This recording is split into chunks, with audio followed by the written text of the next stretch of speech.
নওমুসলিমদের আত্মকথা।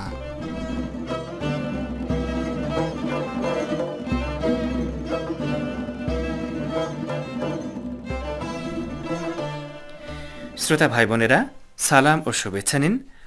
আজ আমরা নওমুসলিম সামি ফার্নান্দেজের ধর্মান্তরিত হওয়ার কাহিনী সহ তার কিছু বক্তব্য ও চিন্তাধারা তুলে ধরব।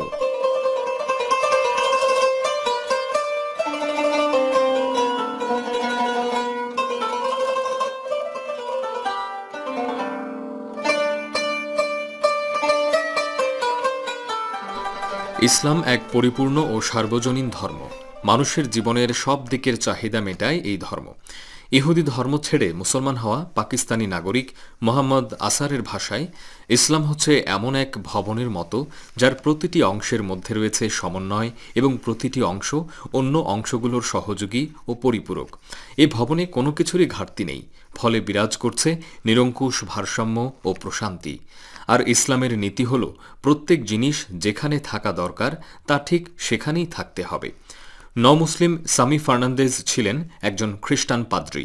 মুসলমান হওয়ার অভিজ্ঞতা তুলে ধরতে গিয়ে তিনি জানিয়েছেন, বিশ্ববিদ্যালয়ে পড়াশোনা শেষ করার পর তিনি খ্রিস্ট ধর্ম প্রচারের প্রশিক্ষণ কোর্স সম্পন্ন করেন।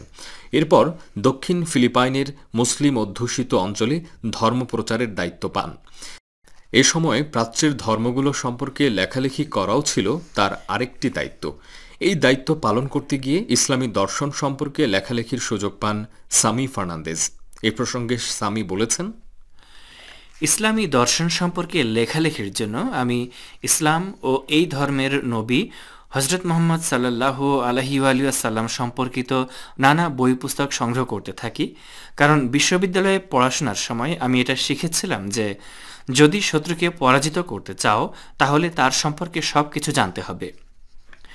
নওমুসলিম সামি ফার্নান্দেজ ইসলাম সম্পর্কে লেখালেখির জন্য কেবল অমুসলিমদের বই পুস্তকের পাশাপাশি মুসলমানদের বই পুস্তকও সংগ্রহ করেন। এ প্রসঙ্গে সামি বলেছেন, পবিত্র ইসলাম ধর্ম সম্পর্কে কেউ ভালোভাবে জানতে চাইলে কেবল অমুসলিম তথ্যসূত্রের উপর নির্ভর করে এটা জানতে পারবে না যে এ ধর্ম সত্য বা খাঁটি ধর্ম। কারণ ইসলাম বিদ্বেষী খ্রিস্টান আলেম বা পাদ্রীরা ও পশ্চিমা সরকারগুলো জনগণের কাছে ইসলাম সম্পর্কে সঠিক চিত্র তুলে ধরেন না, বরং তারা বিশ্বনবী হজরত মোহাম্মদ সাল্লাল্লাহু আলাইহি ওয়াসাল্লাম সম্পর্কে নানা মিথ্যা তথ্য প্রচার করছে। তারা মুসলমানদেরকে সন্ত্রাসী, জ্ঞানহীন ও উগ্র বা হিংস্র মানুষ বলে প্রচার করে আসছে। কিছু সমস্যা ও বিদ্বেষের কারণে বা পাশ্চাত্যের ষড়যন্ত্রের ফলে মুসলমানদের ভেতরে যেসব যুদ্ধ ঘটে, পাশ্চাত্য সেগুলোর জন্য ইসলামকেই অপবাদ দেয়। এভাবে তারা সত্যকে ঢেকে রাখে। কিন্তু সত্যপিয়াসী ব্যক্তি মুসলমানদের কাছ থেকে ও তাদের বই পুস্তক পড়ে সত্যকে জানতে পারে। নওমুসলিম সামি ফার্নান্দেজ আরও বলেছেন, শহরের বিশ্ববিদ্যালয়ে ইসলাম সম্পর্কে যেসব বই পেলাম সেগুলোর বেশিরভাগ লেখকই ছিলেন অমুসলিম। তারা ইসলামকে নিজের মতো করে ব্যাখ্যা করেছেন। তাই নিজেকে বললাম, মুসলমানদের লেখালেখি থেকে কেন ইসলামকে জানার চেষ্টা করব না। ফলে ইসলাম সম্পর্কে মুসলিম লেখকদের লেখা বই পুস্তক সংগ্রহের চেষ্টা করতে থাকি। এভাবে ইসলাম সম্পর্কে মুসলিম ও অমুসলিম দু গ্রুপের লেখা বই পড়ে এ জীবন ব্যবস্থা সম্পর্কে তাদের মতামতে গভীর পার্থক্য দেখতে পান সামি। তিনি এ ব্যাপারে বলেছেন, যখনই আমরা ইসলামকে কেবল একদিক থেকে দেখব তখন আমরা এর বাস্তবতাকে ঠিক যেভাবে বোঝা উচিত তা বুঝতে পারব না। ইসলামের সৌন্দর্য ও মূল্য তখনই আমাদের কাছে ফুটে উঠবে যখন আমরা এর সব দিক নিয়ে বিশ্লেষণ করব।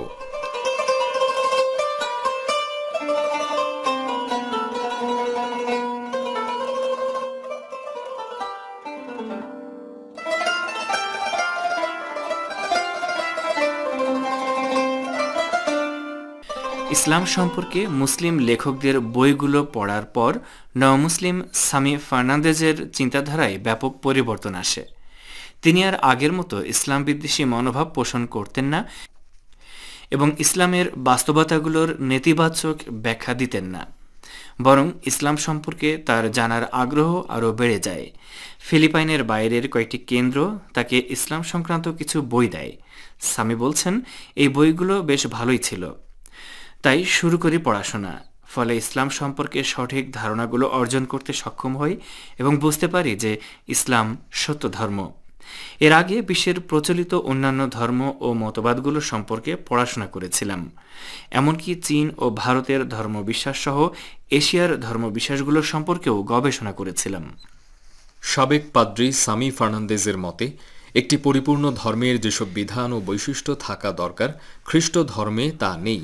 তিনি বলেন, এ বিষয়টি বুঝতে পারায় খ্রিস্ট ধর্ম সম্পর্কে আমার বিশ্বাস ক্রমেই দুর্বল হতে থাকে। বুঝলাম যে এতগুলো বছর অর্থহীনতায় কাটিয়েছি, কারণ অর্থনৈতিক বিষয়, রাষ্ট্র, রাজনৈতিক ব্যবস্থা ও সরকার পরিচালনা সম্পর্কে কোনো বক্তব্যই পাওয়া যায় না খ্রিস্ট ধর্মে। সামাজিক সম্পর্ক, ব্যক্তির সঙ্গে ব্যক্তির সম্পর্ক ও সমাজ সংক্রান্ত আপনার কোনো প্রশ্নের উত্তরই পাবেন না খ্রিস্ট ধর্মে। অথচ কমিউনিস্ট মতবাদের ভুলগুলোর কথা বাদ দিয়ে বলা যায় যে এ মতবাদও অর্থনীতি ও সমাজ সম্পর্কে কথা বলে, কিন্তু খ্রিস্ট ধর্মে এসব বিষয় কিছুই নেই, কারণ খ্রিস্ট ধর্ম গির্জার চার দেয়ালের ভেতরেই সীমিত। মানুষের জীবনের দৈনন্দিন সমস্যা সম্পর্কে এ ধর্ম কোনো পথ দেখায় না। অন্যদিকে ইসলাম এই সব বিষয়েরই সমাধান দেয়, কারণ মহান আল্লাহ বিশ্বনবী সাল্লাল্লাহু আলাইহি ওয়াসাল্লামকে নবী হিসেবে দায়িত্ব দেওয়ার দিন থেকে কিয়ামত বা বিচার দিবস পর্যন্ত মানুষকে সুপথ দেখানোর জন্য একমাত্র ধর্ম হিসেবে ইসলামকেই মনোনীত করেছেন। পূর্ণাঙ্গ ধর্ম বলেই এ ধর্ম মানুষের অর্থনৈতিক, রাজনৈতিক ও সামাজিক দিকসহ জীবনের সব দিকের বিধান দেয় এবং একজন সত্যপিয়াসী মানুষের সব প্রশ্নের জবাব দিতে সক্ষম। এভাবে নওমুসলিম সামি ফার্নান্দেজ খ্রিস্ট ও ইসলাম ধর্মের মধ্যে তুলনা করতে গিয়ে বর্তমান খ্রিস্ট ধর্মের ব্যাপারে হতাশ হয়ে পড়েন। অন্যদিকে ইসলাম সম্পর্কে তিনি বলছেন, প্রায় 1 বছর ধরে বই পুস্তকের মাধ্যমে ইসলাম নিয়ে গবেষণা করে বুঝলাম এই ধর্মের মধ্যেই রয়েছে আমার হারানো সত্তা। আমার মনের যেসব প্রশ্নের জবাব পায়নি খ্রিস্ট ধর্মে, সেসব প্রশ্নেরই সদুত্তর পেলাম এই পবিত্র ইসলাম ধর্মে। কিন্তু তারপরও গির্জায় গিয়ে উপাসনা করা চালিয়ে যাচ্ছিলাম, কারণ আমি যে মুসলমান হয়ে গেছি তা ঘোষণা করতে পারছিলাম না। এজন্য দীর্ঘ সময় দরকার ছিল। এ অবস্থায় পড়াশোনা অব্যাহত রাখি এবং অনুভব করছিলাম যে ইসলাম স্থান করে নিচ্ছে আমার হৃদয়ের গভীর থেকে গভীরে। এ অবস্থায় ইসলামের নির্দেশিত দায়িত্বগুলো পালনের চেষ্টা করলাম। সেই মুহূর্তে সবচেয়ে গুরুত্বপূর্ণ যে বিষয়টি আমার অন্তরকে আবিষ্ট করেছিল তা হলো তৌহিদ বা একত্ববাদ। আমার মতে একত্ববাদই ইসলামের সবচেয়ে সুন্দর শিক্ষা। এটা ছিল সেই শিক্ষা যার স্পর্শ হৃদয়ে অনুভব করতাম ইসলামের পরিচয় পাওয়ার অনেক আগেই। যে 3টি বিষয় নওমুসলিম সামি ফার্নান্দেজকে সবচেয়ে বেশি উৎসাহিত করেছে ইসলাম গ্রহণের দিকে, তা হল মানুষের স্বাভাবিক প্রকৃতির সঙ্গে ইসলামের মিল থাকা, আধ্যাত্মিক ও পার্থিব দিকসহ এ ধর্মে মানুষের জীবনের সব দিকের বিধান থাকা এবং ইসলামের সার্বজনীন বিশ্বজনীন ভ্রাতৃত্ব ও সাম্যের বার্তা। এ বার্তা হল আদম ও হাওয়ার সন্তান হিসেবে সব মানুষ সমান। এই বিশ্বজনীন ঐক্যের জন্য কোনো সামাজিক কিংবা অর্থনৈতিক সংস্থায় বা দলে যোগ দিতে হয় না, কেবল মুসলমান হওয়াই যথেষ্ট। কারণ ভাষা ও বর্ণের পার্থক্য সত্ত্বেও তাদের খোদা, কুরআন, নবী ও কিবলা এক এবং অভিন্ন, আর এজন্যই তারা সবাই ভাই ভাই।